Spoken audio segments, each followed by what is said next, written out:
नमस्कार, आप देखना शुरू कर दिए हैं कोसी न्यूज़। देखिए, अभी हम कुर्सेला के गांधी घर में मौजूद हैं और आपको बता दें कि यहाँ पर जनसुराज की प्रखंड स्तरीय बैठक हुई थी। कई सारे पदाधिकारी जिला से भी आए हुए थे और यहाँ पर जो है कई ऐसे सदस्य जो है आज जनसुराज में शामिल हुए हैं। क्या कुछ कह रहे हैं देखिए इस वीडियो में। सर, आज कुर्सेला के गांधी घर आए हुए हैं, यहाँ पर एक बैठक हुई, क्या कुछ है? देखिए, आप लोगों को जानकारी है कि 2 अक्टूबर 2024 को जनसुराज अभियान राजनीतिक पार्टी का स्वरूप लेने जा रहा है। शायद विश्व के इतिहास में पहली पार्टी ऐसी होगी जो 1 करोड़ संस्थापक सदस्य और 1.5 लाख पदाधिकारियों के साथ अपनी पार्टी के निर्माण की घोषणा करेगी। तो 1.5 लाख पदाधिकारी कौन होंगे? राज्य स्तरीय, जिला स्तरीय, प्रखंड स्तरीय और पंचायती स्तरीय, सभी जगह हम लोग कमेटी बना रहे हैं, कमेटी की घोषणा कर रहे हैं, जिसकी सूची जा रही है। 2 अक्टूबर को जनसुराज के वेबसाइट पर 1 करोड़ फाउंडर मेंबर का नाम, पता, मोबाइल नंबर और 1.5 लाख पदाधिकारियों का नाम, पता, मोबाइल नंबर आप चेक कर सकते हैं। इसी क्रम में आज कुर्सेला प्रखंड की संविधान समिति की भी बैठक हुई थी, जिस पर चर्चा हुई और प्रखंड कार्यवाहक कमेटी की घोषणा भी की गई। Satyanarayan Sharma, Jan Suraaj founder member Katihar. बैठक रखी गई थी, यहाँ पर काफ़ी संख्या में जो है प्रशांत किशोर के जो सदस्य हैं, जनसुराज के जो सदस्य हैं यहाँ पर आए।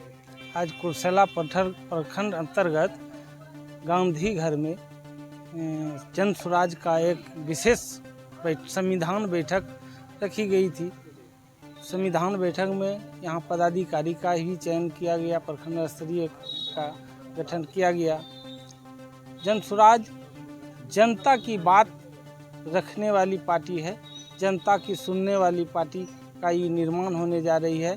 और जनसुराज प्रशांत किशोर के व्यक्तिगत कार्य से सभी लोग प्रभावित हैं। उनका नाम से ही लोग जनसुराज में जुटने के लिए अपने आप फ़ोन करके कहते हैं कि जनसुराज में ही मैं आऊँगा। उनके जो कि आज बिहार की स्थिति, दशा और दिशा इतना दयनीय है, इसको सुधार सकता है एक ही है व्यक्ति है, प्रशांत किशोर। मैं उनके मार्गदर्शन के अनुसार चलूँगा और पार्टी के हित में काम करता रहूँगा। मैं लाल बहादुर मंडल, प्रखंड अध्यक्ष, पूर्व मुखिया, कुर्सेला। आज कुर्सेला के बापू सभागार में जनसुराज के संविधान सभा की बैठक हुई। मैं समझता हूँ ये हिंदुस्तान के इतिहास में पहली पार्टी होगी कि जनता का राय लेके, जनता के मशवरे से आगामी 2 अक्टूबर को पार्टी का संविधान बनेगा। ये आज तक किसी दल ने, किसी पार्टी ने ऐसा नहीं किया।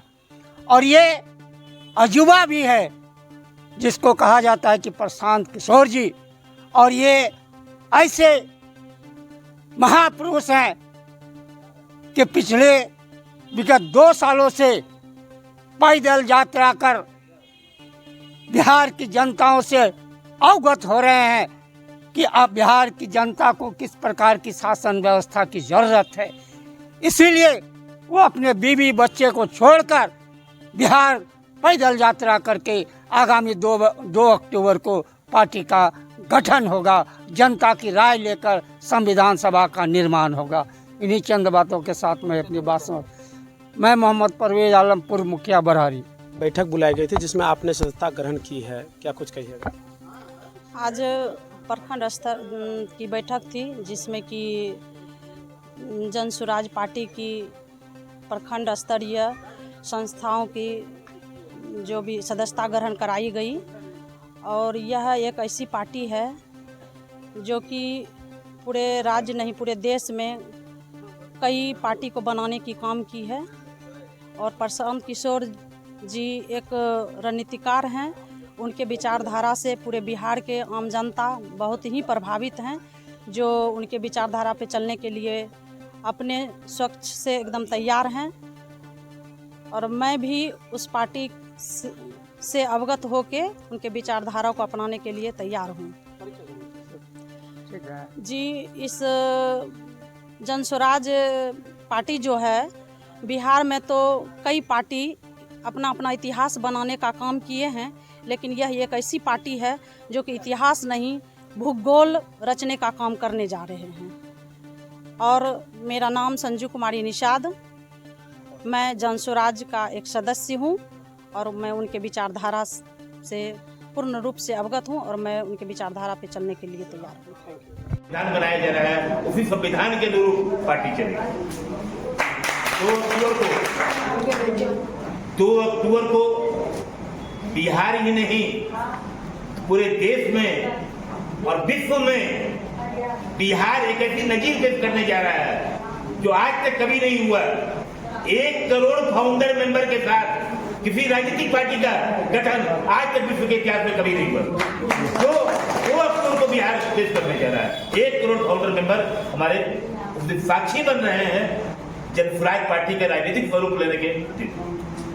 ये एक बहुत बड़ी घटना है और निश्चित रूप से 2 अक्टूबर को इस घटना के पार्टी का स्वरूप लेने के बाद एक बहुत बड़ा राजनीतिक भूचाल बिहार ही नहीं देश में राजनीतिक क्षेत्र में देखने को मिलेगा। भूचाल तो आना शुरू हो चुका है। 2 अक्टूबर को हम लोगों का कार्यक्रम पूर्व निर्धारित था। गांधी मैदान पटना में हम लोग इकट्ठे होकर अपनी पार्टी को राजनीतिक स्वरूप प्रदान करने वाले, लेकिन सरकारों की स्थिति ये हो गई है, वो हिलने लगी है। 2 अक्टूबर का गांधी मैदान का कार्यक्रम हम लोगों का तकनीकी कारणों का बहाना बनाकर गांधी मैदान का आवंटन रद्द कर दिया गया है। अब हम लोगों को देखना है कार्यक्रम तो 2 अक्टूबर को ही होगा। इसके बाद मैदान मिलर हाई स्कूल या वेटनरी कॉलेज मैदान बड़े मैदान के रूप में पटना बच जाते हैं, वहां कार्यक्रम होगा। या जिस प्रजातंत्र और लोकतंत्र की चर्चा और कोई पार्टी नहीं जनसुराज ही फिर करती है, उसके सामने एक विकल्प और है। वह विकल्प है 2 अक्टूबर 2022 को जब जनसुराज का जन्म हुआ था, प्रशांत किशोर जी ने 25 मई 2022 को पहली बैठक लोकतंत्र की जन्मभूमि वैशाली में जनसुराज की जमीन पर पहली बैठक उन्होंने की थी। जब बहुत बड़ा संदेश गया था कि प्रजातंत्र लोकतंत्र के नाम पर कोई कार्यक्रम पहली बार शुरू हुआ था, वो प्रशांत किशोर जी ने वैशाली में किया। तो हम लोगों के पास एक बहुत बड़ा विकल्प है। अगर ये कार्यक्रम हम लोग का वैशाली में होता है, इसका भी बहुत बड़ा एक संदेश जाएगा। तय नहीं हुआ है, हम लोग हर जिले में परिचर्चा कर रहे हैं। आज भागलपुर में करके आए हैं, कल कटिहार में हो चुकी थी। आम लोगों से राय ले रहे हैं जो हमारे पदाधिकारी हैं कि कहाँ होना चाहिए, पटना या वैशाली। 21 तारीख को पटना में तय होगा कि कहाँ होगी। मैं आप लोगों से जो कार्यक्रम था वो तो हमारे नेतागण थे, यहाँ कर सकते थे। मैं सिर्फ एक ही निवेदन करने के लिए आपको आया हूँ। बिहार के लगभग 15 जिले ऐसे हैं जहाँ प्रशांत किशोर जी अभी तक एक बार भी नहीं गए हैं, वहां के लोगों से नहीं मिले। लेकिन कटिहार एक ऐसा जिला है, प्रशांत किशोर जी 5 बार कटिहार आ चुके हैं। अब अंदाज लगाएं आप कि प्रशांत किशोर जी के नजर में कटिहार कितना बड़ा महत्व रखता है। तो अगर प्रशांत किशोर जी को नजर में कटिहार इतना महत्वपूर्ण है, तो कटिहार वासियों की नजर में भी प्रशांत किशोर जी बहुत महत्वपूर्ण व्यक्ति, एक मानव नहीं महामानव। इसका फर्ज हम लोगों को भी अदा करना है। 2 अक्टूबर को पूरे बिहार में कटिहार सबसे ज्यादा कटिहार के नागरिक साक्षी बनेंगे 2 अक्टूबर के ऐतिहासिक दिन को देखने में। बिल्कुल सबसे ज्यादा कटिहार के नागरिक 2 अक्टूबर को पटना में कार्यक्रम में भाग लेंगे। किस तरह का कार्यक्रम होगा, किस तरह लोग जाएंगे, क्या व्यवस्था होगी। पहले कार्यक्रम स्थल का चयन 21 तारीख को हो जाता है। 22 तारीख से हर गाँव में हमारी टीम के लोग, जो नेतागण, युवा नेता लोग जो हम लोग काम कर रहे हैं, वो आप लोग अब जाएंगे। पदाधिकारी का भी गठन हो चुका है, कमेटियां भी बन चुकी है, कमेटी को लोग निर्धारण करेंगे। 25 तारीख तक कितने लोग जाएंगे फिर सूची तैयार हो जाएगी। क्योंकि ले जाना बहुत आसान है, लेकिन वहां पर फिर लौट करके अगर लोग कहें कि नहीं एक अच्छे कार्यक्रम में गए थे, ठीक से गए थे, ठीक से आए थे, बहुत बड़ी बात होगी। और अगर वहां से आके लोग बोले आज के बाद कोई कार्यक्रम में नहीं जाएंगे, इसके लिए उसकी व्यवस्था करनी पड़ती है। हम लोग व्यवस्था करेंगे 25 तारीख तक हम लोग की सूची तैयार हो जाएगी कितने आदमी कटिहार पे जा रहे हैं। कटिहार का अलग कैंप बनेगा, अलग कैंप बनेगा। कटिहार में जो लोग जाएंगे, जो ट्रेन से जाए या ट्रक बस से जाए, सभी लोगों के लिए एक अलग व्यवस्था है, वहाँ पर अलग कैंप बनेगा। उसी के निवेदन करने, आग्रह करने आपके पास आया हूँ कि ज़्यादा से ज़्यादा लोग, कटिहार का अंतिम बॉर्डर कुर्सेला है जी जी, तो कटिहार से जो भी लोग आएंगे, अगर उधर से कम भी आते हैं कटिहार के बाकी 15 प्रखंडों में से, तो 16 प्रखंड कुर्सेला प्रखंड को उसको पूरा करना है, ज़्यादा से ज़्यादा लोगों को शामिल करना है। सभी गाड़ियाँ कुर्सेला से ही हम लोग खोलेंगे। कटिहार के सब ब्लॉक में जो गाड़ियाँ आएगी कुर्सेला में इकट्ठा होगी, कुर्सेला से ही हम लोग कटिहार का रथ कुर्सेला से रवाना करेंगे। बिल्कुल। जय जनसुराज।